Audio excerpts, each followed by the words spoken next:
Muy buenas tardes, noches, amados hermanos. Bienvenidos una vez más, un jueves más, que nos convoca el Señor con su Espíritu para recibir su palabra. Su palabra poderosa, de una manera simple y sencilla, pero nutrida, porque es su palabra tal y como es, ¿verdad? Así que, bien, pues continuamos con este discipulado de aprendiendo a hacer la iglesia. Vamos en el capítulo 5, en el módulo 5, y esta va a ser una iglesia evangelizadora. Dios obra en su pacto, ¿verdad? Pero pues vamos a ver un pequeño repaso de la clase pasada, ¿verdad? De la semana pasada. Mi hija Laura nos va a ayudar a darle una pequeña pasadita. Sí, Adelante. Una iglesia testigo, Dios obra en el denuedo, fue la cuarta clase que vimos la semana pasada de aprendiendo a hacer la iglesia. El objetivo fue entender que no solo se nos ha concedido creer en Él, sino también padecer por Él, el cual lo vemos en Filipenses 1:29. Nada más como resumen, pues vimos como 7 aspectos de la vida de un testigo. ¿Qué es un testigo? Pues vimos que viene de la raíz de mártir, ¿verdad?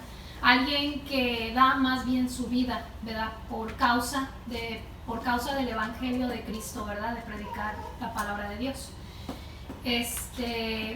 Los 7 aspectos de la vida de un testigo fueron, primero, el llamado de un testigo, ¿verdad? Que el Señor nos llama primero para poder ser esos testigos, y vimos el ejemplo de Pablo, que en aquel entonces era Saulo, como el Señor se le manifestó, ¿verdad? A Pablo, ¿verdad? Y cómo empezó por medio de ese llamado a Pablo a predicar, ¿verdad? A donde quiera el Señor que lo mandaba. La segunda fue la provisión para un testigo, ¿verdad? El Señor provee a sus hijos, provee para ser esos testigos, ¿verdad? En este caso es el denuedo, o sea, el denuedo, o sea, la manera, ¿cómo se podría decir? Exacto, así es, como firme, la manera firme de predicar la palabra de Dios, ¿verdad? No endulzarla, no como sacarle, ¿verdad? Así de que, no, pues Señor, mejor líbrame de esta, ¿no? O sea, no quiero mejor padecer, ¿verdad? No, o sea, que el Señor mejor nos dé ese denuedo, esa firmeza en su palabra para nosotros poder ser esos testigos, ¿verdad? Básicamente. Y el denuedo es como valor, o sea, como que te da valor, eso, valentía, valor, sí. Exacto. Ay, gracias. Se me ocurrió esa palabra, ¿no? Sí, está muy bien. Eso.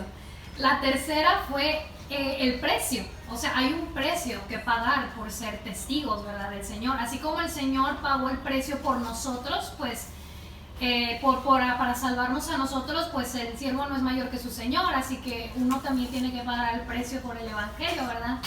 Que esto viene siendo, pues, vimos el ejemplo de cómo algunos de ellos fueron azotados, pero después de ello, salieron gozosos, porque no lo tomaban como un castigo, sino al contrario, lo tomaban como un ejemplo, o sea, no un ejemplo, sino como un privilegio, exacto, un privilegio de poder padecer por el Señor, ¿verdad? Y así es como lo debemos de tomar, no como un castigo o como algo malo, sino el privilegio de poder padecer por el Señor.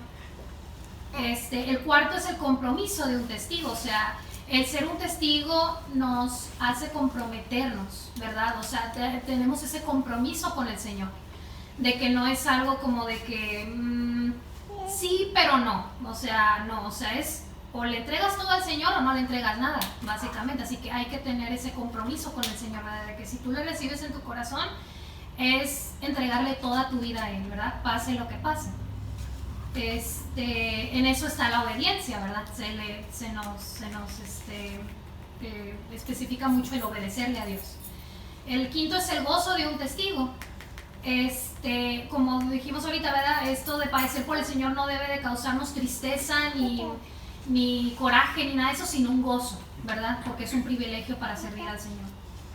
el resultado, que es el sexto, el resultado de un testigo es, pues, más que todo que aquellos de los que es testimonio, aquellos, ¿verdad? Que ellos, por medio de esos testigos, pueda ver el mundo que no le conoce, ¿verdad? Pueda arrepentirse, ¿verdad? Que vean la gloria del Señor manifestada en estos testigos, en estos mártires, y por resultado que estas personas, si es que el Señor tiene gracia para con ellos, pues derrame su gracia, ¿verdad? Y ellos se arrepientan y sean bautizados, ¿verdad? Así como lo vimos en Hechos 2, ¿verdad? Sí, claro.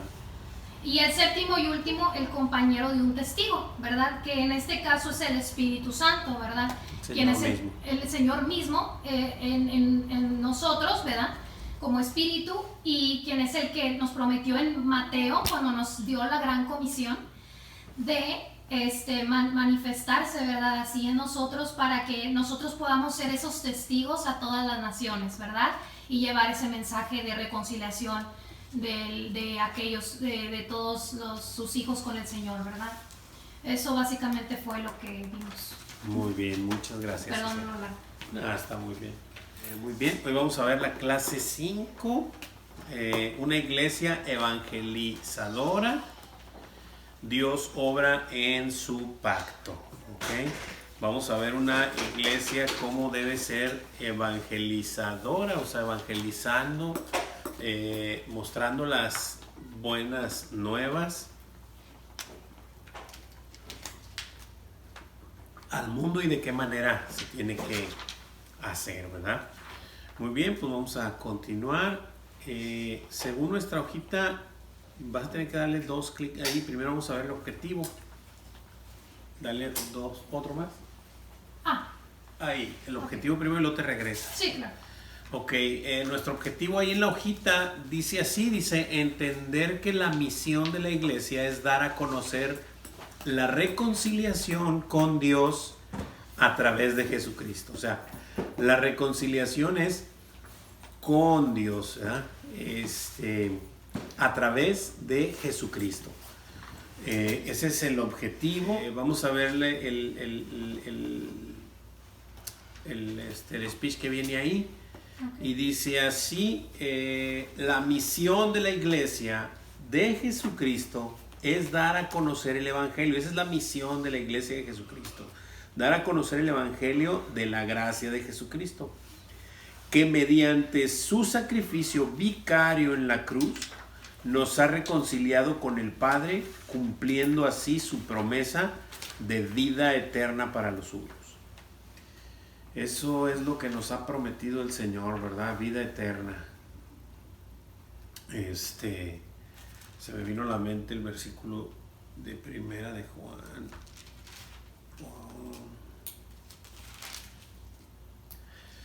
Primera de Juan 2, no se los leo, 2:25 dice así, y esta es la promesa que Él nos hizo, ¿verdad? La vida eterna. Wow, qué increíble. Entonces esa es la promesa. No nos prometió carros, casas, bienestar, mucho dinero, mucho trabajo, mucho amor. Nos prometió la vida eterna, y eso, créanlo que lo va a cumplir. Obviamente para los suyos, ¿verdad? Muy bien, vamos a continuar. Seguimos ahí en la hojita y viene ahí la palabra evangelio. Es una palabra griega que viene de evangelión, y al parecer es una palabra compuesta. Anunciar buenas noticias. Así es buenos. Y agelos es como mensaje, noticias nuevas, ¿verdad? Así es que es las noticias, o anunciar, ¿verdad? Las nuevas noticias, por así decirlo, las buenas noticias. Esa es la primera pregunta, ¿verdad? Sí, es la primera, porque dice que evangelio es evangelión del Strong 2097, que es igual anunciar buenas noticias. A eso se refiere. Buenas noticias. Ok, de la misma manera, si alguien tiene alguna pregunta, alguna duda, algún comentario, aquí nomás levantan la mano y allá nomás abren el micrófono. Ok, Muy bien. Continuamos.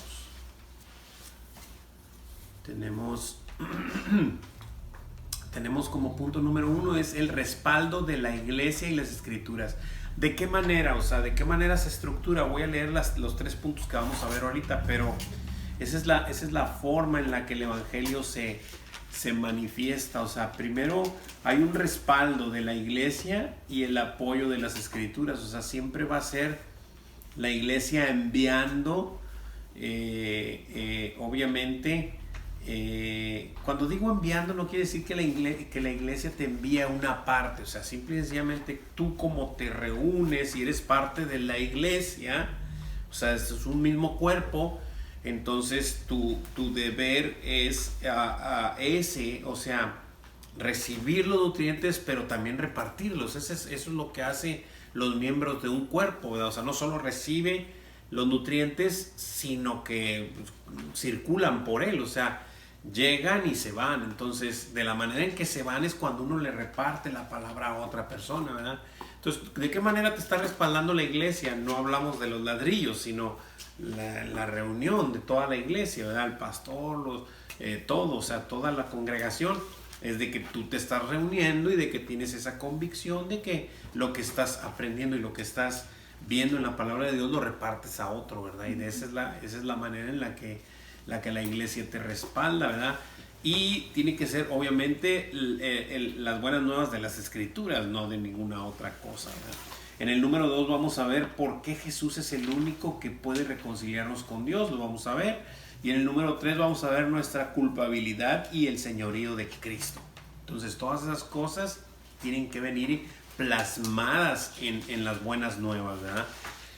Las buenas nuevas no es ven a Cristo y vas a sanar tus heridas, ven a Cristo y no vas a sentir cosas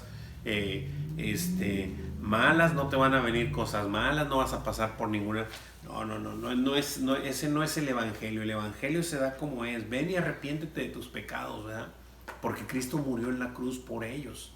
Entonces, esa es la vida eterna que tenemos con Él, ¿verdad? Muy bien. Vamos a empezar ahí, el respaldo de la iglesia y el apoyo en las escrituras. Hechos 2 del 14 al 21. Vamos a ir leyendo para ir contestando un poco. Bueno, aunque deberíamos de leerlo porque aquí no vamos a ver todos los versículos, no es como cuando estamos viendo verso a verso, aquí como es temático, no vamos a ir a los versículos, pero sí sería bueno leerlos. Laura, ayúdame del 2 del 14 al 21 y luego ya ahorita vamos nomás a lo marcado aquí en la hojita. Sí, ¿Okay? Dice así, Hechos 2 del 14 al 21. Dice: entonces Pedro, poniéndose en pie con los 11, alzó la voz y les habló diciendo: varones judíos y todos los que habitáis en Jerusalén, esto os sea notorio y oíd mis palabras, porque estos no están ebrios, como vosotros suponéis, puesto que es la hora tercera del día. Mas esto es lo dicho por el profeta Joel.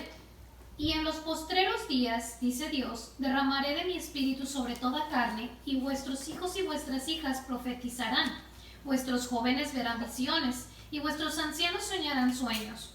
Y de cierto sobre mis siervos y sobre mis siervas en aquellos días derramaré de mi espíritu y profetizarán. Y daré prodigios arriba en el cielo y señales abajo en la tierra, sangre y fuego y vapor de humo. El sol se convertirá en tinieblas y la luna en sangre, antes que venga el día del Señor, grande y manifiesto. Y todo aquel que invocare el nombre del Señor será salvo. Amén. Gracias. Ok, bueno, vamos a dar aquí la primer parte.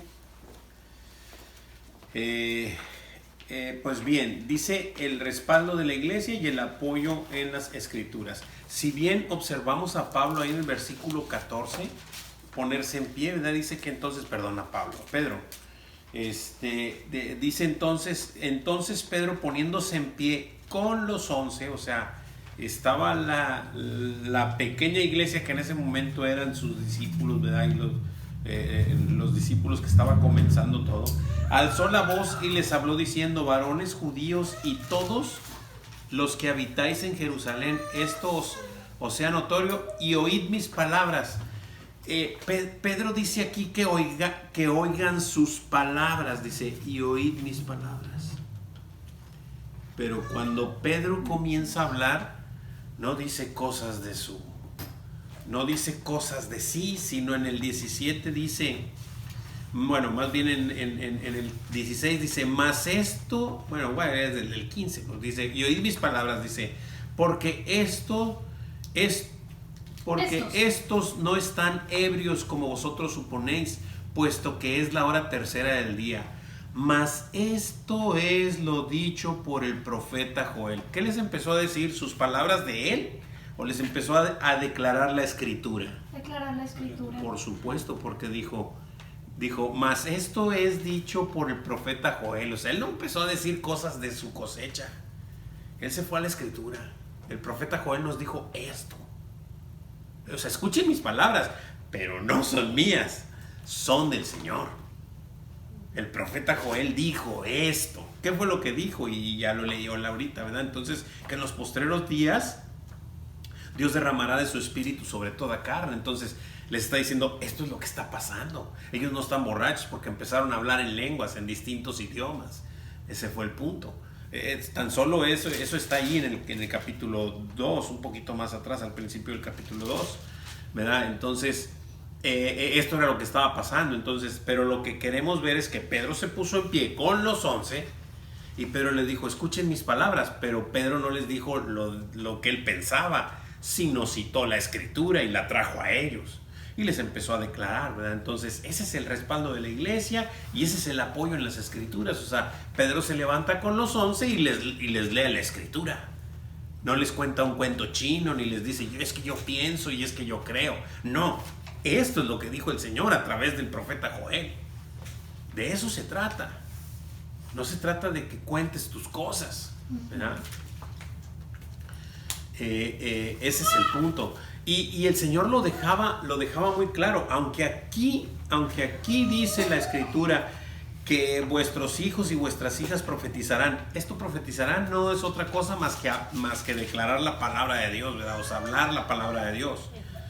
Y dice que algunos tendrán sueños y que algunos otros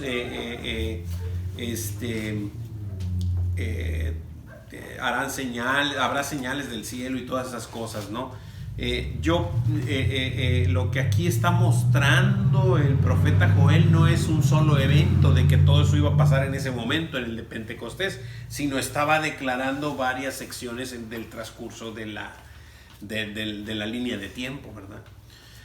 Pero sí nuestro Señor dejó muy claro, por ahí en uno de los profetas, no recuerdo si en Jeremías o en Ezequiel, déjenme buscar tantito, a ver si lo hallo, permítanme. Aquí está, gracias a Dios lo hallo rápido.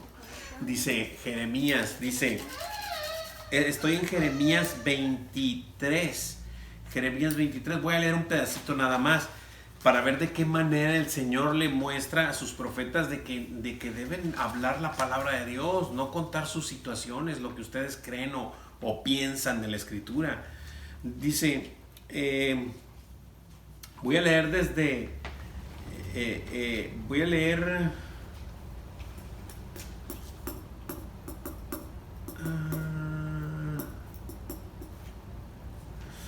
el 26, es que podría leer desde mucho más acá, desde el 15 podría leer, pero no quiero tardarme mucho. Voy a leer el 26, dice, ¿hasta cuándo estará esto en el corazón de los profetas que profetizan mentira? O sea, el Señor está pisando fuerte a aquellos que van y proclaman, pero proclaman mentira, no la palabra de Dios. O sea, son profetas, es gente que va y habla al pueblo, pero dice mentira. O sea, y el Señor va a apretar fuerte contra todos ellos. Y eso es lo que está hablando aquí en Jeremías. Dice, ¿hasta cuándo estará?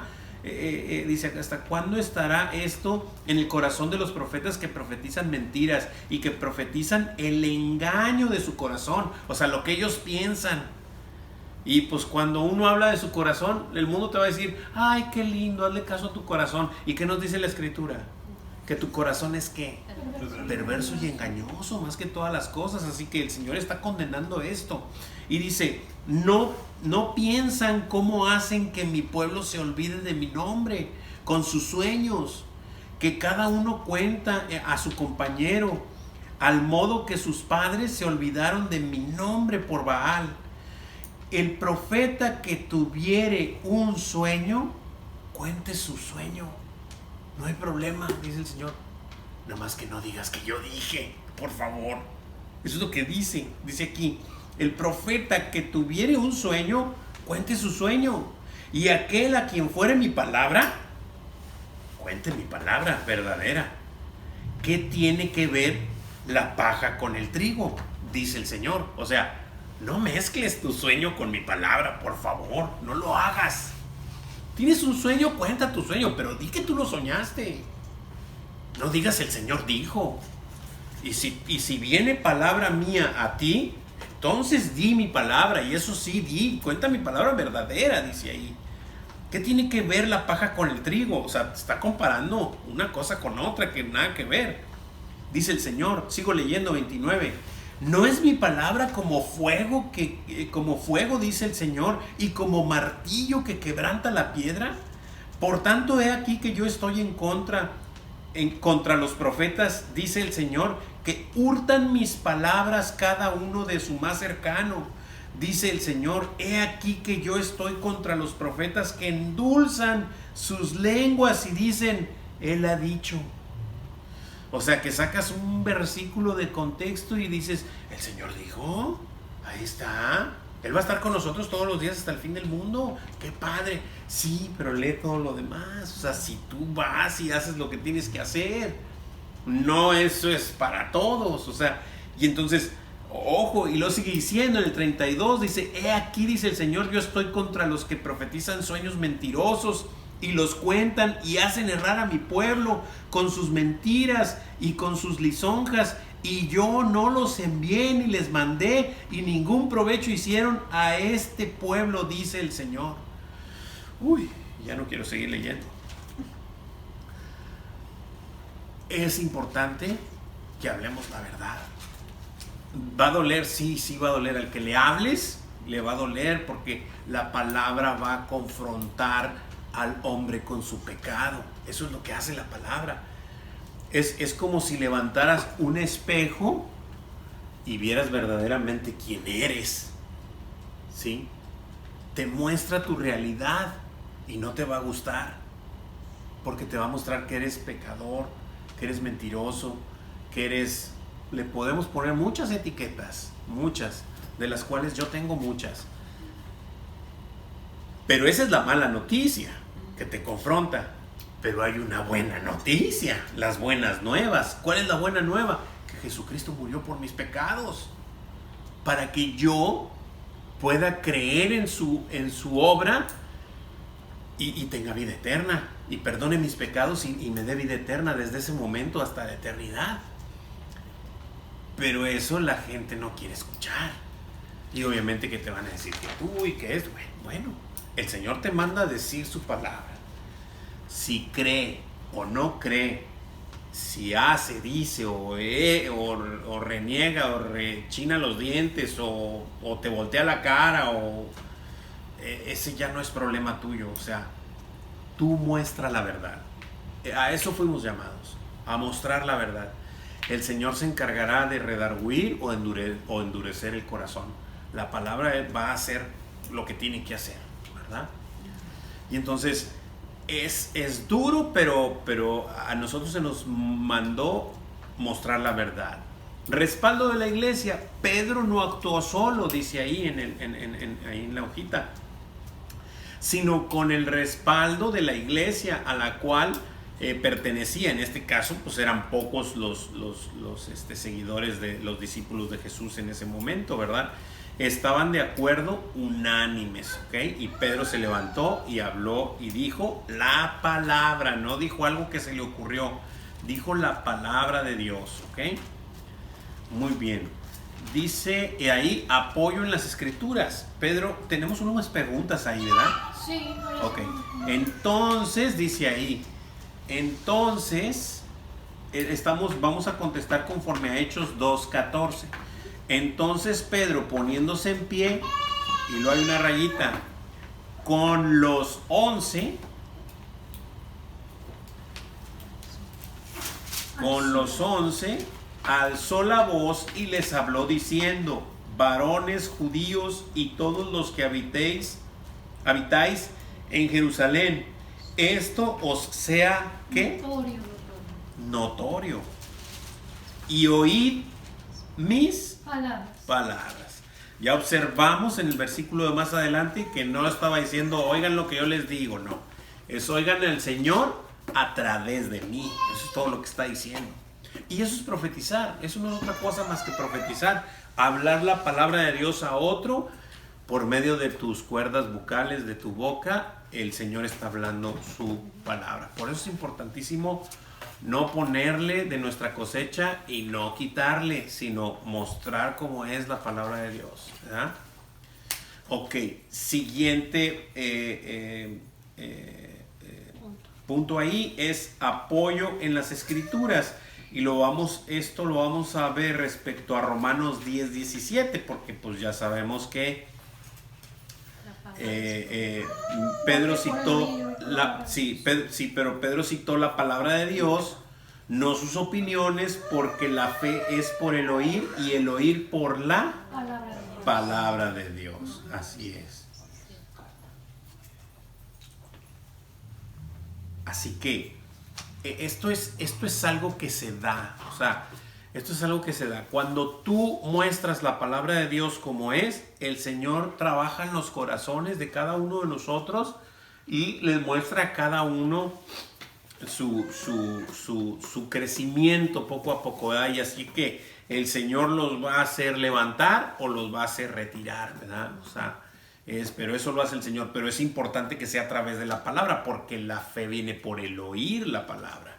Y si Pedro les hubiera contado una historia de él, no hubiera hecho efecto, porque pues les está contando una palabra de Pedro, oigan mis palabras, pero no, lo que les está diciendo es la palabra de Dios, y por eso es que hubo ese efecto, hubo una respuesta a ello, ¿verdad?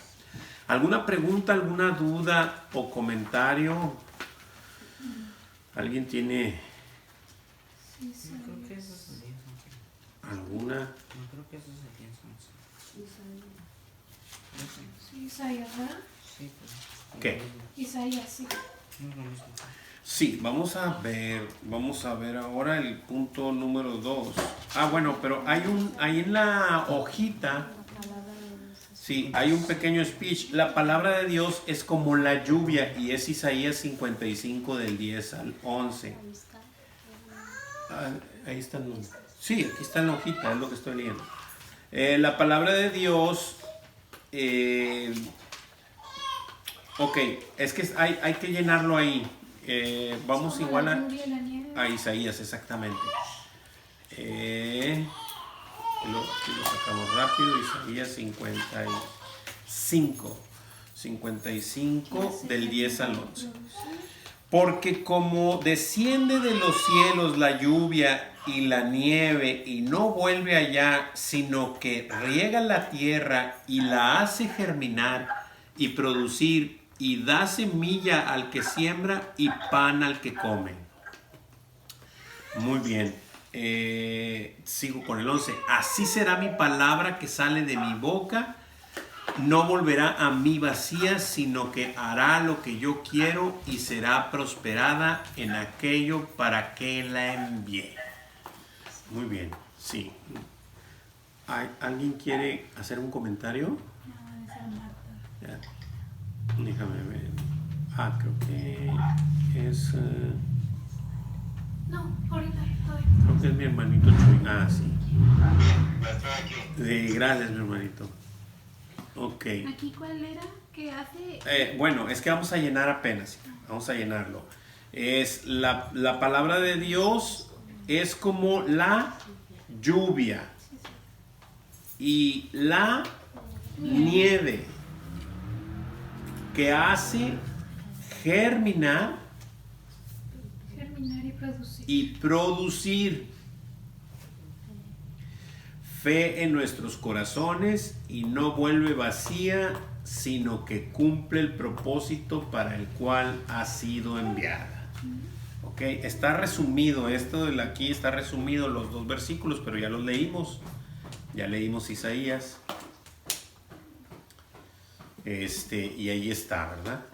Muy bien.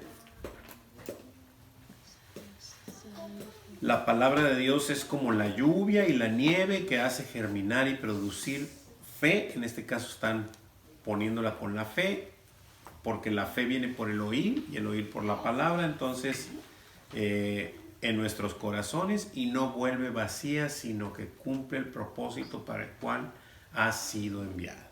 Muy bien. ¿Alguien tiene alguna pregunta, alguna duda por aquí? Ok. Entonces continuamos con el punto número 2. ¿Por qué Jesús es el único que puede reconciliarnos con Dios? Y seguimos leyendo Hechos 2, 22 al 35. Hechos 2, 22 al 35. Laurita, ¿me puedes ayudar una vez más? Sí. Es 22 al Del 35. 22 al 35, sí. Ahí va. Dice: varones israelitas, oíd estas palabras. A ver, ¿en dónde estás? ¿El Sí. Yo estoy mal. Varones israelitas, oíd estas palabras. Jesús Nazareno, varón aprobado por Dios entre vosotros con las maravillas, prodigios y señales que Dios hizo entre vosotros por medio de él, como vosotros mismos sabéis. A este, entregado por el determinado consejo y anticipado conocimiento de Dios, prendisteis y matasteis por manos de inicuos, crucificándole, al cual Dios levantó, sueltos los dolores de la muerte, por cuanto era imposible que fuese retenido por ella. Porque David dice de él: veía al Señor siempre delante de mí, porque está a mi diestra, no seré conmovido. Por lo cual mi corazón se alegró, y se gozó mi lengua, y aún mi carne descansará en esperanza.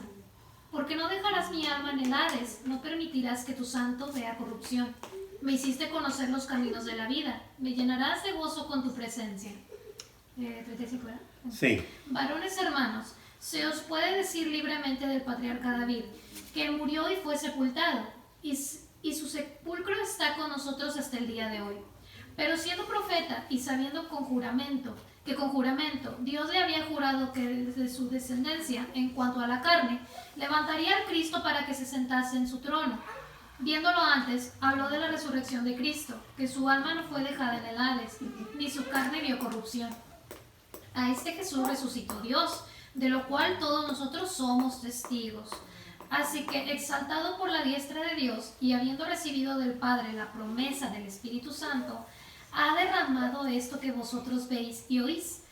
Porque David no subió a los cielos, pero él mismo dice: dijo el Señor a mi Señor, siéntate a mi diestra, hasta que ponga a tus enemigos por estrado de tus pies. Sepa Hasta pues... ahí, amén. Ay, perdón, Está bien, sí. No vi el número. Seguimos observando a Pedro, ya iba a decir Pablo. Seguimos observando a Pedro mostrando la escritura por todos lados. Lo único que está haciendo es diciéndoles a este Jesús que pasó esto y esto, y que ustedes lo crucificaron y que ustedes lo condenaron, y habiéndolo ya dejado suelto, bueno, les trajo a David y les volvió a traer a David y les está mostrando con las escrituras que él era aprobado, o sea, que él tenía todas estas cosas. Y vamos a ver estos 5 puntos maravillosos de por qué Jesús es el escogido. Una, porque fue aprobado por Dios, ¿sí? Ese es el primer punto, aprobado. Hechos 2:22 dice ahí: varones israelitas, oíd estas palabras. Jesús Nazareno, varón aprobado por Dios entre vosotros, con las maravillas, prodigios y señales que Dios hizo entre vosotros por medio de él, como vosotros mismos sabéis. O sea, les está diciendo, les está poniendo el ejemplo de Jesús. O sea, cómo es que Jesús vino y hizo todas esas cosas, y les está diciendo, él es aprobado por Dios. Y no solo eso, sino ahorita les trae a colación a David. Ya se los puso un poco antes y se los va a poner un poco más después también.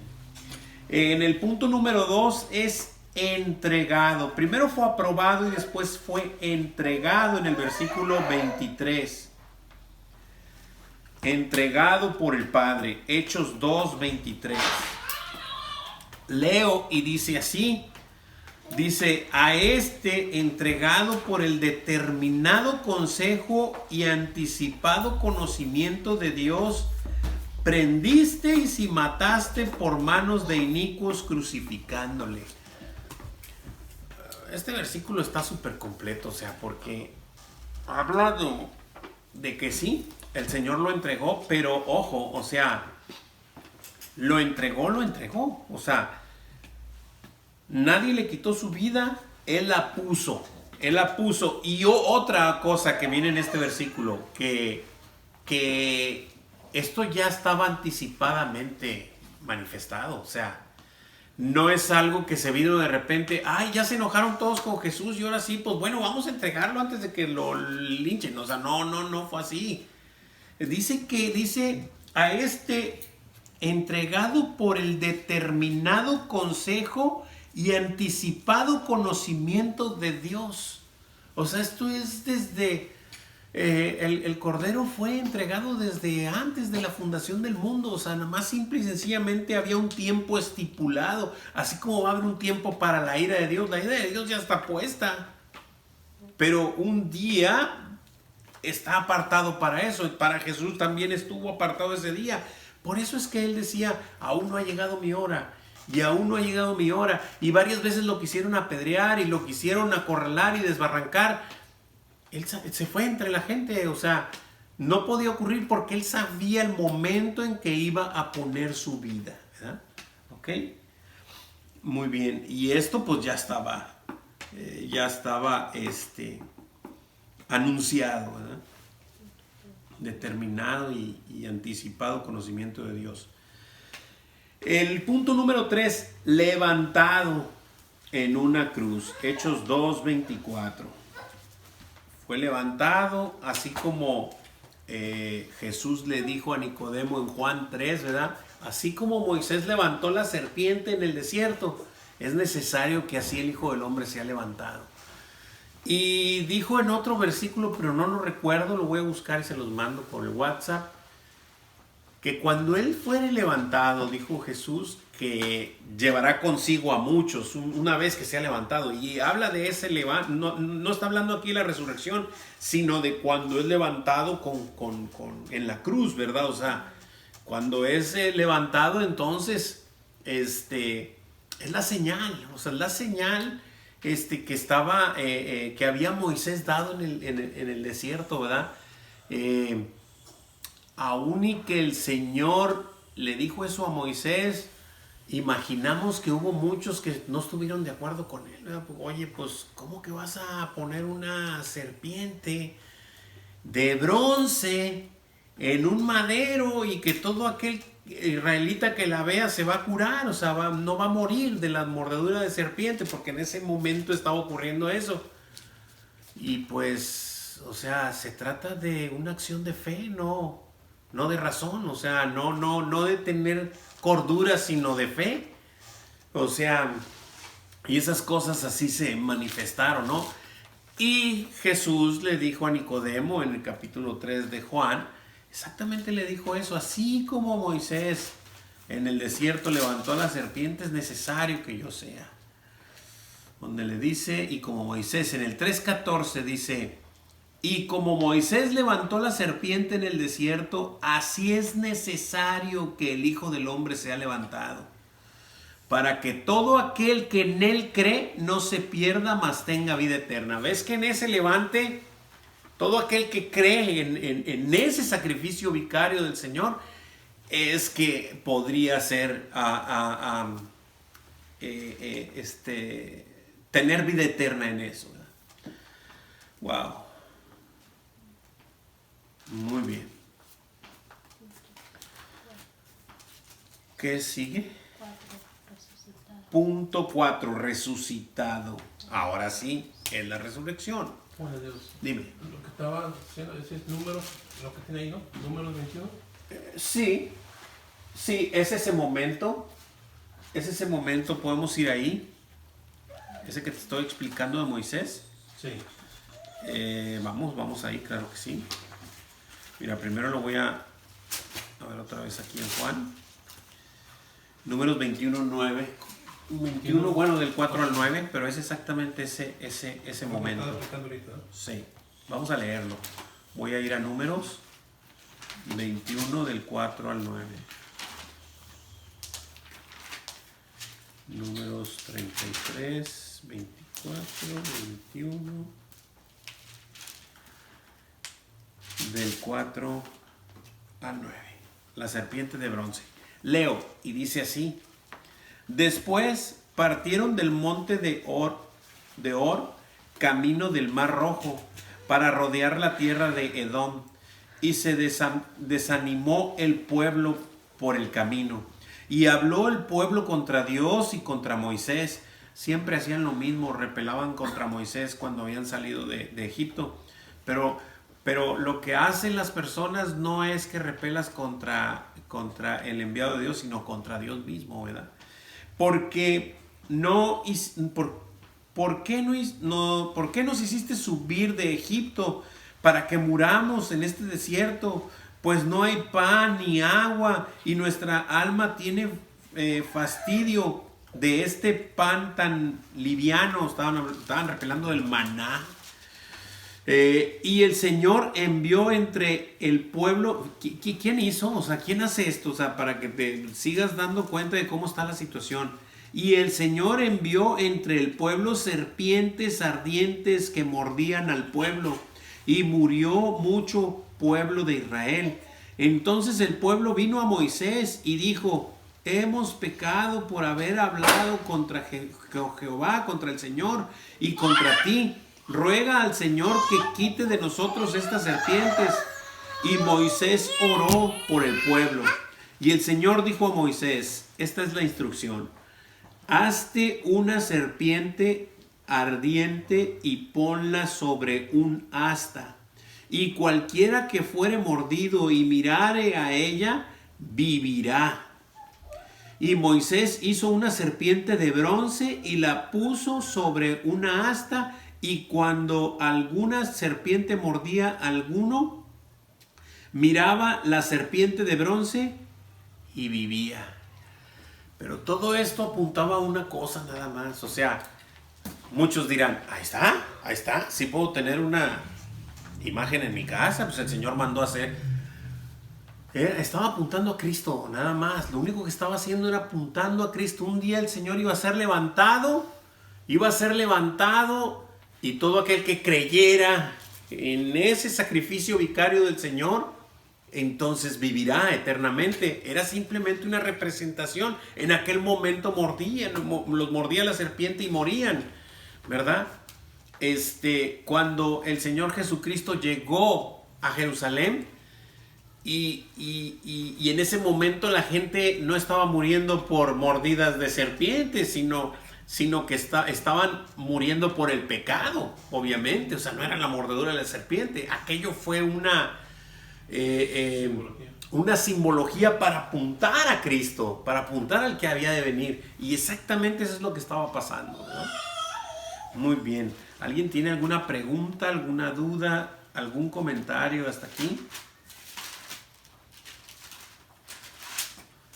Muy bien, seguimos con el punto número... ¿Leímos el 32? Sí lo leí, sí, ¿verdad? El 20... No, sí, ya lo leyó, pero lo estamos leyendo aquí nomás. Resucitado por Dios. Sí, no, ese no lo hemos leído, ¿verdad? Estamos Sí, ya lo vi. no, en 3 No. levantado. Ah, no. Sí, resucitado. pero resucitado. ya dije resucitado, pero no lo hemos leído porque en eso entró la pregunta de números. Ok, entonces es Hechos 2:32. Hechos 2:32. A este Jesús resucitó Dios, de lo cual todos nosotros somos testigos, ¿verdad? Pedro obviamente no está diciendo mentira, pues ellos lo vieron resucitado. Obviamente que ellos lo vieron resucitado y no estaba mintiendo, eran testigos. Pero no solo este testigo, ya lo vimos la semana pasada, no solo es de observar, sino de que dar la vida por lo que vieron, por la obra maravillosa que el Señor mostró, ¿verdad? Ok, Y el último punto es exaltado por la diestra de Dios. Hechos 2:33, que es el versículo que sigue. Así que exaltado por la diestra de Dios y habiendo recibido del Padre la promesa del Espíritu Santo, ha derramado esto que vosotros veis y oís. ¿Qué le está apuntando otra vez? Obviamente le está diciendo el Espíritu Santo. O sea, lo ha derramado el Padre a través de Jesús y lo ha derramado a toda carne, ¿verdad? Es lo que les estaba diciendo. Muy bien, así que ya ha sido exaltado. No sé si hay alguna pregunta, alguna duda. ¿Por qué Jesús es el único que puede reconciliarnos con Dios? Y cuando habla de reconciliarnos es hacer la paz con Dios mediante el arrepentimiento de nuestros pecados y creyendo que Jesús murió en la cruz por mis pecados y que Él los ha pagado y me ha cubierto de ellos, ¿verdad? Y porque ha sido aprobado, entregado, levantado, resucitado y exaltado, ¿verdad? Está por todos lados en la Escritura. Esa es la manera de ver la obra maravillosa de nuestro Señor, ¿verdad? Muy bien, continuamos con el 3. Nuestra culpabilidad y el señorío de Cristo. Ok, nuestro Señor Jesús ya hizo la obra, pero ahora hay que ver de qué manera es que opera en mí. O sea, si yo digo, sí, Jesús murió en la cruz por los pecados de todo el mundo, como todos creemos, ¿no? Bueno, pues saber eso no me salva. O sea, me salva creer que Él murió por mis pecados, por los míos, ¿sí? Por todo lo que he hecho mal, por Él pagó el precio. O sea, hay partes de la Escritura en donde obviamente nos dice que la salvación es gratuita para todo aquel que cree. Pero es gratuita para el que cree, pero tuvo un costo. Ese costo se tuvo que pagar. Alguien más lo pagó. A ti no te va a costar en ese sentido, ¿verdad? Pero alguien tuvo que pagar ese precio. Y ese precio lo pagó Jesús. ¿Crees esto? Ahora sí que como le dijo Jesús a Marta, ¿verdad? Cuando le dijo, yo soy la resurrección y la vida. ¿Crees esto? Sí, Señor, sí creo. Bueno, ese es el punto, ¿verdad? Saber esto. Pero primero tenemos que saber cuál es la culpabilidad del hombre. Y luego, sabiendo nuestra culpabilidad, saber que tenemos una necesidad de recibir el señorío de nuestro Señor Jesucristo, ¿verdad? De que Él sea nuestro Salvador. Muy bien. Leemos, y ahora vamos a leer del 36 al 39, Hechos 2 del 36 al 39. Hermano Chuy, ¿me ayudas con esos versículos, por favor? Ay, me está dando bostezo.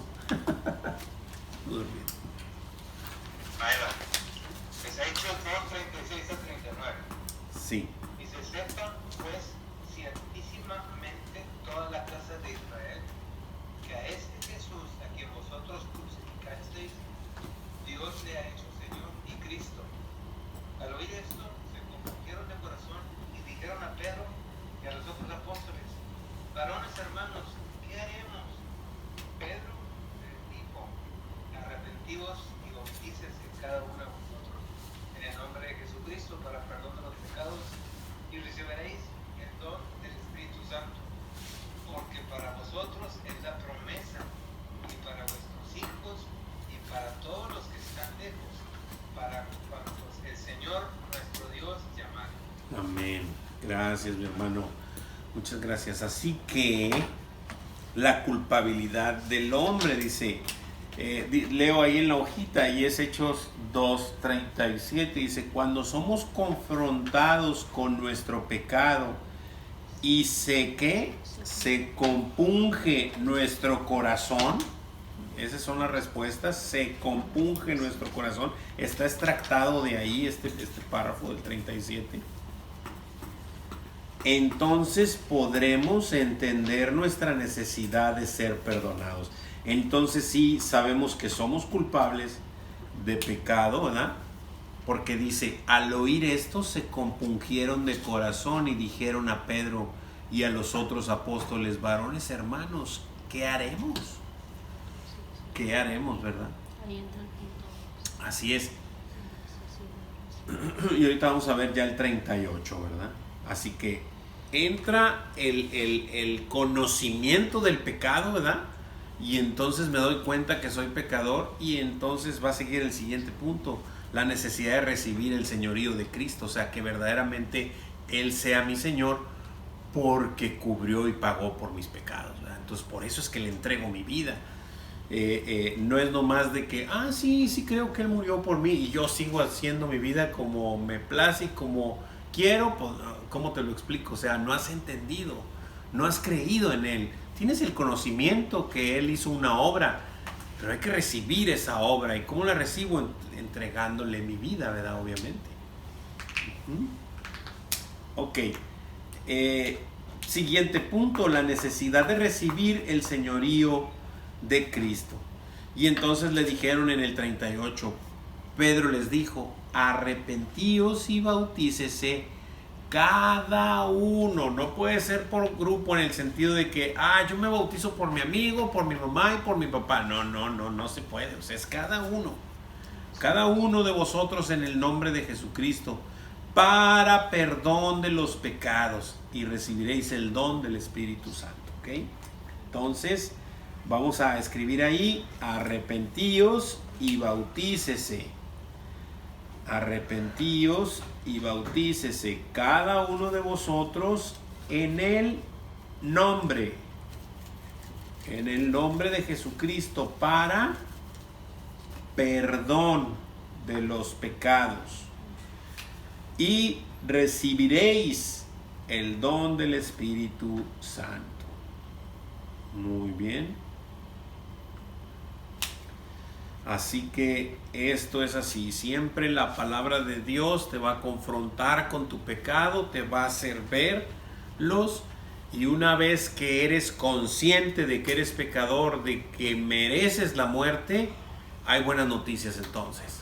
Que Cristo murió por tus pecados, y entonces entrégale tu vida para que se haga efectiva, que tú verdaderamente creíste en aquel que levantaron en la cruz, ¿verdad? Creíste en esa obra, de que con esa obra perdonó, está pagando el precio de tus pecados, ¿verdad? Muy bien.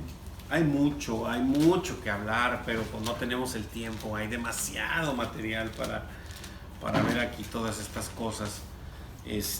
Pero bueno, el Señor nos va a ir hablando poco a poco. Sigo leyendo, dice, ahí en la hojita dice, ¿cuál es? Bueno, es 2 Corintios 5, 18 al 20. Sí, 2 Corintios 18 al 20. Por eso, ¿cuál es el misterio que el Señor nos ha dado? Perdón, el ministerio. ¿Cuál es el ministerio que el Señor nos ha dado? Según, ¿Ya lo leímos? Lo vamos a leer. Okay. 2 Corintios 5 del 18 al 20. 2 Corintios 5 del 18 al 20. ¿Lo tienes? Ayúdame, amor, por favor. Y todo esto proviene de Dios, quien nos reconcilió consigo mismo por Cristo y nos dio el ministerio de la reconciliación. Que Dios estaba en Cristo reconciliando consigo al mundo, no tomándoles en cuenta a los hombres sus pecados, y nos encargó a nosotros la palabra de reconciliación. Así que somos embajadores en nombre de Cristo, como si Dios rogase por medio de nosotros. Os rogamos en nombre de Cristo, reconciliados con Dios. Amén. Así que esto es lo que estaba ocurriendo, ¿verdad? Siendo reconciliados con Dios mediante Cristo, mediante esa maravillosa obra, ¿verdad? Entonces dice el ministerio de la reconciliación. Ese es el ministerio. Ok, yo ya he sido reconciliado porque alguien obedeció al Señor y me mostró la palabra de Dios. Y él está haciendo la labor que Dios le mandó a hacer, siendo un embajador de Dios, clamándole al mundo por medio de Cristo, como si Dios le rogase al mundo, ¿verdad? Nos encargó a nosotros la palabra de la reconciliación, ¿verdad?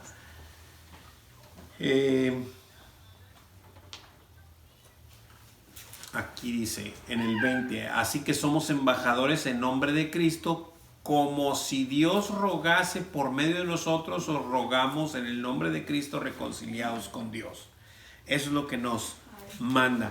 Entonces, una vez que yo ya por alguien que siendo embajador me mostró al Señor, entonces yo, una vez que lo recibo, me convierto en embajador y voy a mostrar lo que una vez a mí me dijeron, ¿verdad?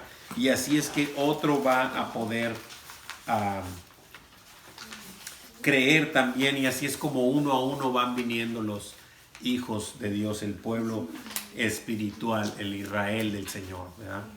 Muy bien, y la última preguntita, o más bien sí, pues las últimas por contestar ahí, dice, así que somos embajadores en el nombre de Cristo, como si Dios rogase por medio de nosotros, os rogamos en nombre de Cristo, reconciliados con Dios.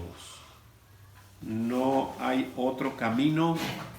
Salud. Ninguno puede venir a mí si el Padre que me envió no le trajere. Yo soy el camino, la verdad y la vida. Nadie viene al Padre si no es por mí. No hay otro camino. No hay otra manera. Es por la locura de la predicación. Porque cuando escuchas la predicación, la fe viene por el oír y el oír por la palabra de Dios. Todo está completamente encerrado. No puedes venir a Cristo de la manera que tú quieres y a ti te place o tú piensas que es. Tiene que ser de la manera que Dios lo estipuló, ¿sí? Y es así. Escuchar el Evangelio y creer y recibir, ¿verdad? Muy bien. ¿Preguntas, dudas, comentarios hasta aquí? Versículo memorizado. Sí, tenemos un versículo a memorizar, se me estaba olvidando, y es el 5:12 de segunda, 5:20 de segunda de Corintios. Y dice así que somos embajadores en nombre de Cristo, como si Dios rogase por medio de nosotros, os rogamos en nombre de Cristo, reconciliados con Dios. Eso es nuestro versículo a memorizar. No sé si hay alguna pregunta, alguna duda, algún comentario hasta aquí.